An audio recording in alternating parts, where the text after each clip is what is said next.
learn more about different kinds of shapes. Part 2. The first shape on our list for the day is diamond.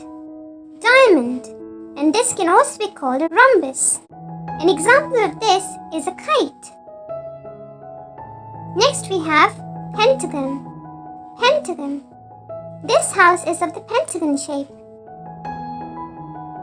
Next we have hexagon. Hexagon. An example of this is a honeycomb.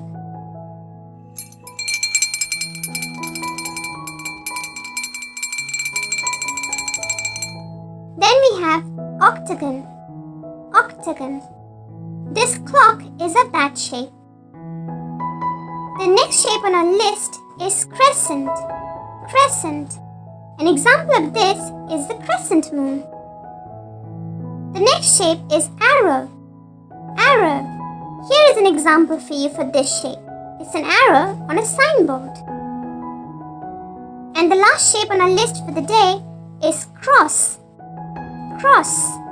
The symbol that you see on a first aid box is the cross symbol. Yay! And that brings us to the end of this lesson. Now you know how to identify so many different kinds of shapes.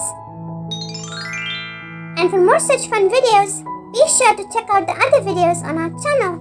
You can find the links available in the description box below. See you again tomorrow. Bye-bye for now. And if you like our videos, be sure to like, share and subscribe to our channel, Peach Peanut Poppy.